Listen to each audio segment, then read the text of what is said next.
And today we have a special treat because joining us is a mover and shaker who is going to be on stage tomorrow morning. Neelay Bhatt is going to be part of the TEDx Indianapolis event. Welcome, Neelay, to our studio. Thank you for having me. And we're also videotaping today, too, so you can catch us on our website, WFYI.org, and we're going to be tweeting and Facebooking everything, too. So, Neelay, as if people needed to know more about TEDx, now, many of our listeners listen to the TED Radio Hour here. It's definitely one of our most popular shows. Mm-hmm. And the TEDx events take place all over the country. And you made the pitch and were selected to be part of this week's, tomorrow's lineup. It's at the Hilbert Circle Theater starting at 9 in the morning, and you are speaker number 1.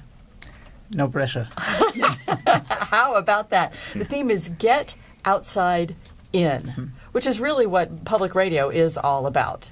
And you are definitely an expert at that because you were born and raised in India and made it to Indiana. How did that happen? Well, the short answer is I tell people my grandmother thought Indiana sounded a lot like India. It must be a great place to live. But in all seriousness, yes, born and raised in Mumbai. So went from 20 million people to Ohio University, Athens, Ohio, to 20,000. And you clearly see the difference over time. Went from there, worked for Disney. Went from Athens, Ohio to Athens, Greece. Probably the only person who did that, to work for the Olympics. And then came back and moved to Indianapolis. Met my wife, had my son here, so this is as close to home as I've had since I've left India. Great place, and clearly to your theme as well with bringing the outside in. It's one of those that over the last 10 years, I've certainly seen that transition of it getting a more global city, a more multicultural, diverse place, and a place that we'd love to have even more people call home. And I know that you are a big outdoors person. I mean, like you said, you work for the Olympics, so you're supportive of the Olympics. And you have your own little motto of no child should be left indoors. Yes, I wish I could say I was as creative to come up with that. I serve on the National Rec and Park Association's Board of Directors. And so they are the member association for parks and rec agencies all over the country. In fact, the largest one of its kind in the world. And that was one of the themes to say, no child left indoors. You know, I like to joke that no one ever said, aha, the great indoors. You're right. And so the idea is you look at from Michelle Obama down in the White House, the whole movement for childhood obesity, the experiences we've all had growing up and building the friendships and the relationships. They're really life lessons on a playground. And so the idea is we want the next generation to be connected, but with the outdoors. And the whole TEDx experience, have you been to some of the other TEDx events to hear some of their speakers? You know, I've followed TEDx and seen the videos for years. I actually had tickets for last year and unfortunately couldn't make it. I had to travel. I said, you know what, I'm not going to have to pay a second time. So I figured what's the best way to avoid paying? Might as well go and speak. So why did you decide to do that? What sparked in your mind that said, you know what, I think I want to be a speaker? Again, as a global platform, it's certainly something you've learned so much from people all over the world. It's inspiring. It certainly is an idea worth spreading. And I said, given the theme, given my background of having worked on 3 continents, having been to 4 of them, there's a theme of bringing the outside in, of the power of hello in building bridges and breaking barriers, and really celebrating diversity.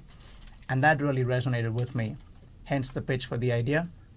I guess they liked it enough to make it the first talk of the day, so it certainly clicked.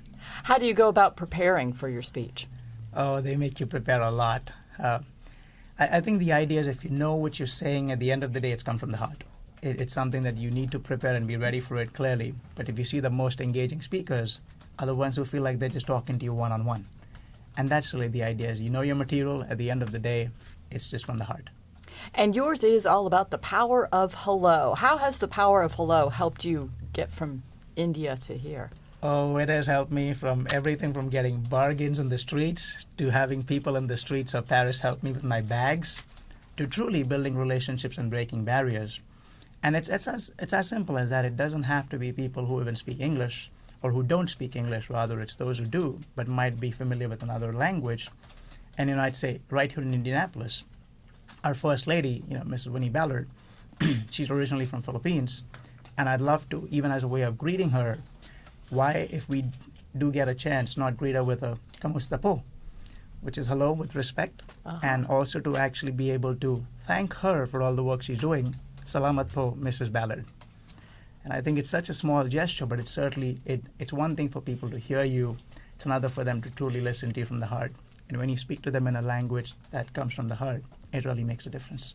And do you get that same feeling as you travel around the country and around the world too? Absolutely do. Absolutely. I think it's one of the quickest ways for people to break a barrier, to break the ice, and for them to feel that, let's celebrate the commonalities rather than trying to find what's different between all of us. As you do your travels around the world and all these other organizations that you've worked for, and you come back here to Indianapolis, what are some of the areas that you think that we're doing a good job expanding globally?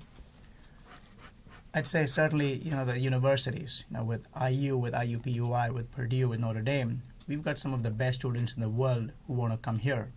And the idea is the way we're doing things in downtown, whether it's the Mayor's Bike Initiative, whether it's looking at things for people to do, learn, explore. TEDx. It's things like that that attracts the millennials, the next generation. And to me, that's the kind of thing we need to expand more on, so we truly become a global melting pot, just like the New York, San Francisco, Chicago's of the world. And you have a 2-year-old son. What do you hope for him for the future of Indianapolis? Well, I'd love for him to just be, first and foremost, a Hoosier of all his life. I think to me that's a huge thing. He already knows who the quarterback for the team is. He raises his hand and says, luck. So that's a great start. But I think more than anything else, I'd love for him to be in a place where diversity is celebrated. To me, it's the best currency. The more you have, the richer you're going to be. And that's the vision I'd have for Indianapolis and for him no matter where he goes. Now, I think there are a few tickets left for the TED event tomorrow, but I know it's a full day of interaction. I mean, we have the speakers, but there are videos. They really take great efforts to let people spend time with other people. Absolutely do. It's whether it's sharing ideas, whether it's learning from each other, and just exploring. At the end of the day, it's about being a better you. And I think the entire team there at TEDx, with Stacy, Jason, and Big Car, the Indiana Humanities, of course, WFYI, thanks to all your support, it really is a terrific event, a must attend. Even for those last second people who haven't, I'd say pledge, get your the TEDx tickets, and be sure you're there tomorrow morning at 9 o'clock, or if not earlier. Because you're on at 9:05. Yes, and we have the concept of the Indian stretchable time Uh-huh. instead of the Indian standard, and I've told my family, don't be late because you will miss it. Now, are there any speakers that you are really looking forward to hearing tomorrow and meeting? Frankly, every single one of them. It's been fantastic. Whether you hear about people talking about business plans and empowering women, whether you talk of Department of Public Works, art in odd places, or of course the story of being with Nelson Mandela. I mean, every one of them inspires me. So to me, I'd say every single one of them. Okay. Well, do you think you'll get any sleep tonight or not? Ask me tomorrow morning. We'll wait and see. The TEDx event takes place tomorrow starting at 9 o'clock at the Hilbert Circle Theater. There are still a few tickets left. You want to go online and get them tonight, though. Neelay, thank you so much for joining us here. Continued success. And for those of you listening at home, if you haven't made your pledge, we hope you do that. And coming up on Wednesday, we have some more special guests going to be live in studio with us. Lily and Madeline, the singing sister sensation, are going to be live at 5:45 on Wednesday. Neelay, do well tomorrow. Break a leg. Thank you. Gracias. Merci. Obrigado. Bye-bye.